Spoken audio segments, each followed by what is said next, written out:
స్వయంకృతంతో జరిగింది గతం, స్వయం కృషితో ఎదగాలి మనం. జయ కృష్ణ ముకుంద మురారి.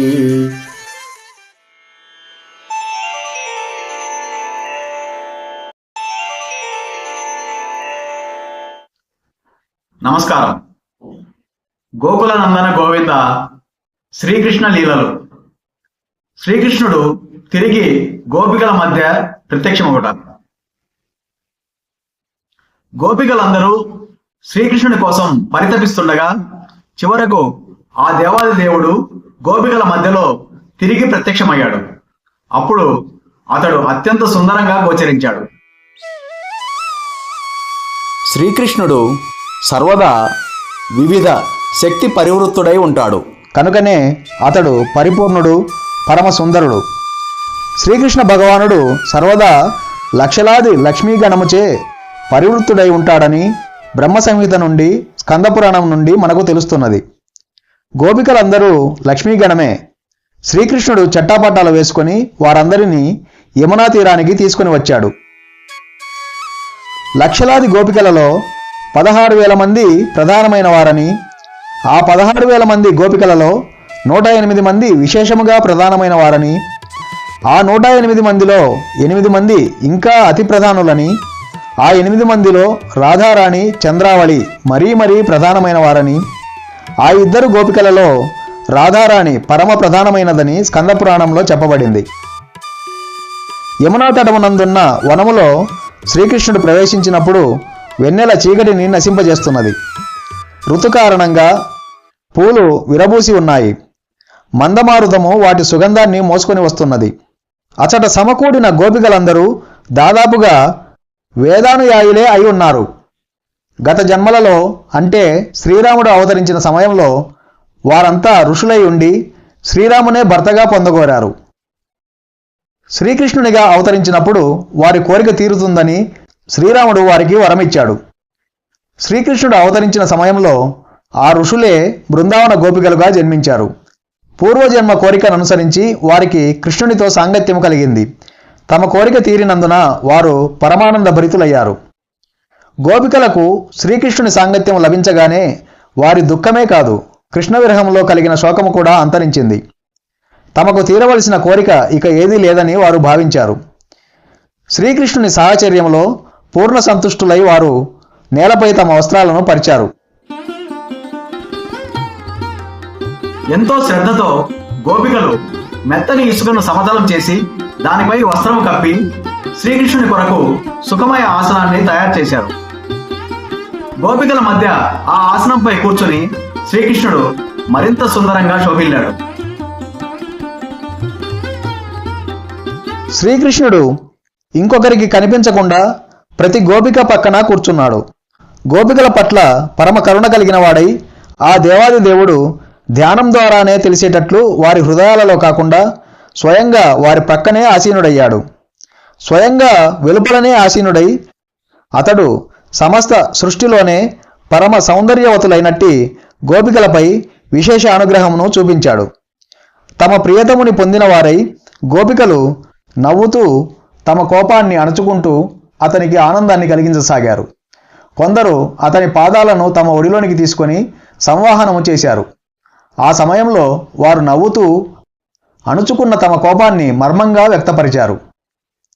కృష్ణ, మేము సాధారణ వనితలము, వేదజ్ఞానము ఎరుగని వారము. ఏది మంచో ఏది చెడో మాకు తెలియదు. అందుకే నిన్నొక ప్రశ్నను అడుగుతున్నాము. నీవు గొప్ప పండితుడవు కనుక దీనికి తగిన సమాధానం చెప్పగలవు.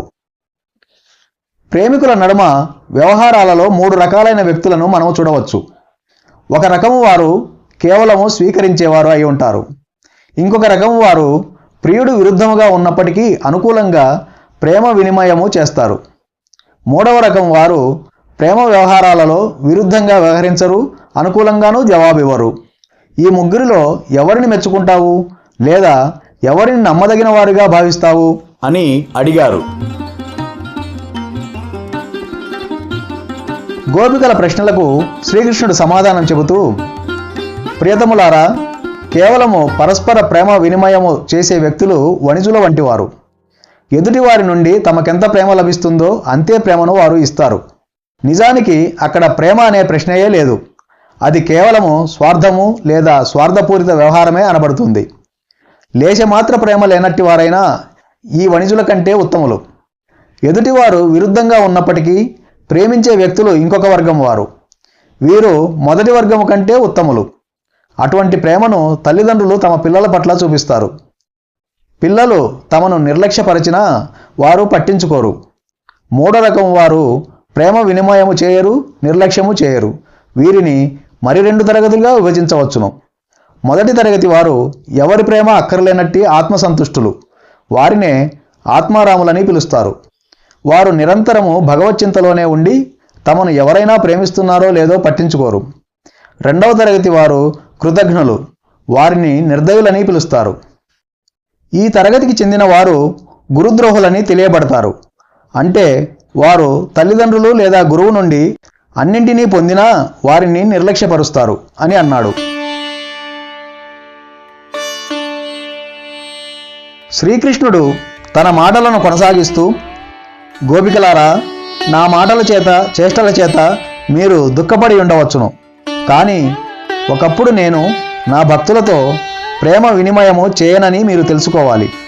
భక్తులు నా ఎడ పరమాణురక్తులై ఉంటారు.